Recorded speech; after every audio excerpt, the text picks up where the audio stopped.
Assalamualaikum warahmatullahi wabarakatuh. Jumpa lagi bersama saya Dermawan Teknikal. Kali ini saya akan membahas kipas angin yang sering macet, apa saja penyebabnya dan bagaimana cara mengatasinya. Silakan bagi yang baru bergabung dengan channel saya untuk klik subscribe dulu dan bunyikan kode loncengnya agar kalian tidak ketinggalan video dari saya. Terima kasih. Apabila kita mempunyai sebuah kipas angin yang sering macet, teman-teman, kadang-kadang ini menyesalkan karena lagi enak-enaknya kita memakai, ternyata baling-balingnya tidak bisa berputar. Ini adalah gejala daripada dinamonya macet. Karena apa? Karena ada mekanik daripada pendukung dinamo kipas anginnya itu yang rusak. Gejala yang timbul teman-teman ketika kita mendapati kipas angin yang sering macet adalah kadang-kadang seperti ini. Setelah kita on kan, setelah kita kontak saklarnya itu, ternyata baling-balingnya tidak mau berputar, tetapi ada getaran di casing belakangnya, seolah-olah dinamo kipas angin itu mau memutarkan kipas tetapi berat. Kadang-kadang ada dibantu dulu dengan tangan, 1 kali, 2 kali, 3 kali putaran baru bisa berputar dengan normal. Ada juga gejalanya seperti ini teman-teman, ketika kita memutarkan kipas itu berat sekali, kayaknya macet ya. Seakan-akan kipas itu tidak bisa berputar sama sekali walaupun belum kita kasih strum teman-teman. Kadang-kadang juga ini kita putarkan kipas, teman-teman, bisa berputar dengan lancar, tetapi setelah kita on kan saklarnya malah tidak mau berputar ya. Kadang-kadang disertai dengan suara berdengung. Nah, kipas angin yang seperti ini kemungkinan terbesar gulungannya itu tidak apa-apa. Spoolnya itu tidak terjadi masalah teman-teman, hanya mekanik pendukungnya saja yang bermasalah. Apa saja permasalahannya? Yang pertama yang harus kita cek itu adalah pelumas. Nah, pelumas pada asrotor dan bosingnya ini, coba kita buka dulu ini, baut-bautnya dibuka dulu, dicek apakah pelumasnya itu masih baik atau pelumasnya itu sudah habis karena kering teman-teman, sehingga dinamo ini tidak bisa berputar, asrotornya ini susah untuk berputar. Nah, maka coba diberikan pelumas dulu teman-teman. Kira-kira pelumasnya itu yang bagus, jangan yang asal-asalan teman-teman, apalagi pakai minyak goreng, itu nggak boleh. Memang efeknya itu bisa melicinkan teman-teman itu, tapi hanya sementara saja. Kalau kita kebanyakan kasih minyak goreng itu nanti bisa terjadi induksi pada gulungannya, maka sangat tidak dianjurkan untuk memakai minyak goreng.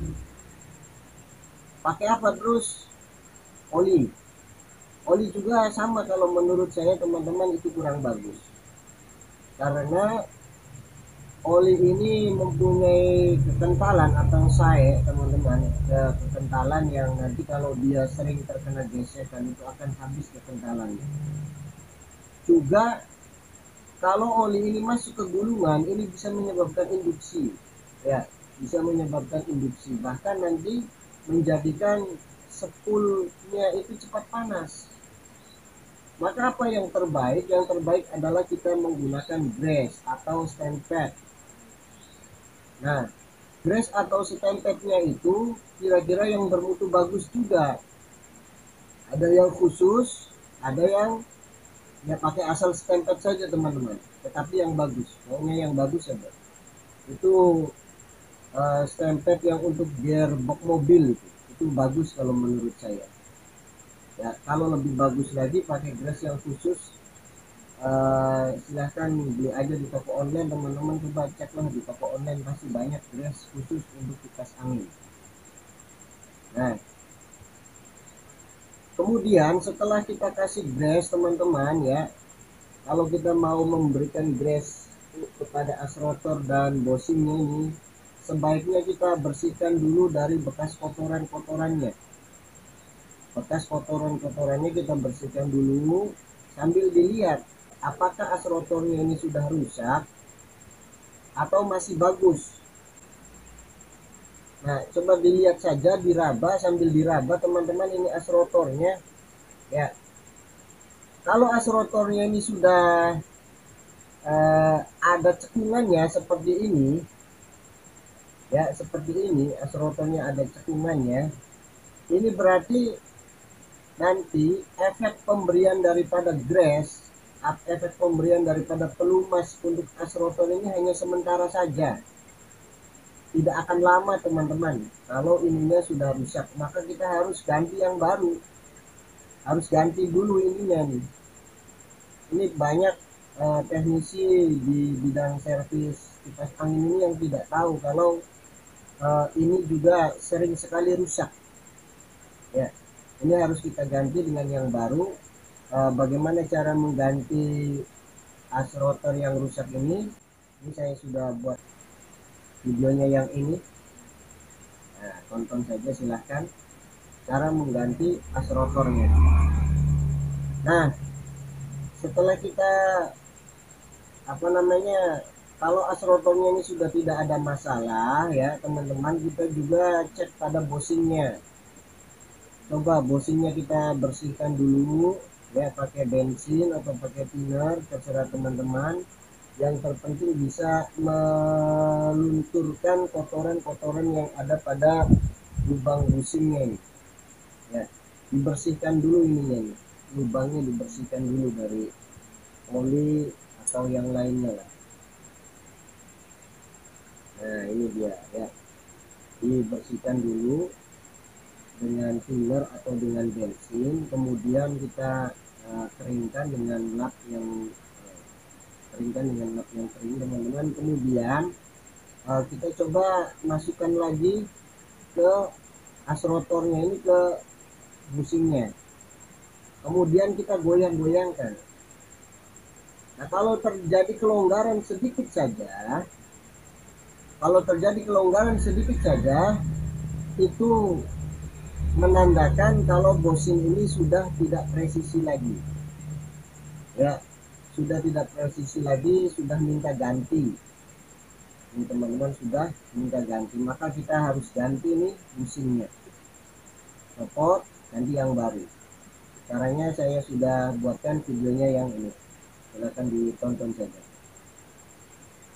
Nah, kemudian teman-teman, kalau kita sudah melakukan hal-hal yang tadi ya, dari 1 sampai 3, coba kita pasangkan lagi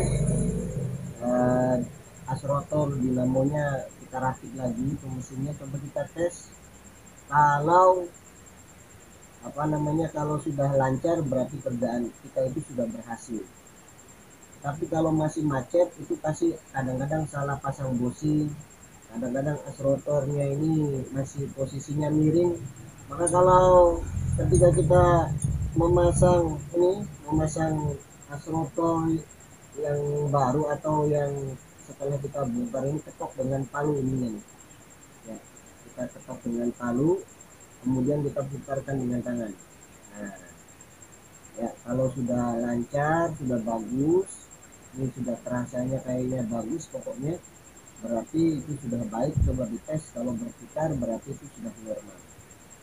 Oke teman-teman, berarti intinya kalau kita mendapati kipas angin yang macet, yang perlu kita perhatikan adalah pertama pelumasnya, kemudian yang kedua as rotornya, nah yang ketiga ini bushing. Dan yang paling sering terjadi adalah bushingnya ini yang sudah longgar. Ini pokoknya kalau saya kedatangan servis, keluhannya adalah macet, sudah saya tidak mau ukur lagi panjang lebar teman-teman, langsung saja ganti bushing dengan yang baru karena ini murah sekali. Di samping itu nanti juga kipasnya akan awet kembali teman-teman, sehingga bisa memuaskan pelanggan ya, bisa memuaskan pelanggan. Tidak apa-apa kita menarik ongkos lebih tinggi teman-teman, yang terpenting kerjaan kita bagus dan profesional ya. Nah, tips dari saya lagi teman-teman, ini ketika kita mengganti bushing ini teman-teman, sebaiknya ada serbuk gergaji yang menempel di sini nih teman-teman, ini jangan dibuang ya. Kalau bisa ya jangan dibuang. Ini fungsinya apa? Fungsinya sebagai pendingin juga teman-teman, agar bushingnya ini tidak cepat aus ya. Nah, kalau kita memasukkan pelumasnya itu bentuk cairan, nanti bisa terserap di sini ya, tidak kemana-mana, nanti tidak akan ke gulungan ya. Kalau kita memberikan pelumas itu nanti bisa diserap oleh ada yang seperti busa, ada yang seperti serbuk gergaji, itu pokoknya jangan dibuang ya. Ini rahasia ini teman-teman. Nah, ini tips dari saya agar nanti hasil servisannya itu teman-teman bisa lama, bisa awet dipakainya, dan yang terpenting kita bisa memuaskan pelanggan-pelanggan kita. Mungkin ini saja yang bisa saya sampaikan teman-teman. Jangan lupa terus dukung channel saya dengan mengklik tombol subscribe dan pencet loncengnya. Kalau misalnya teman-teman suka dengan video saya, silahkan share ke sosial media yang kalian punya. Terima kasih.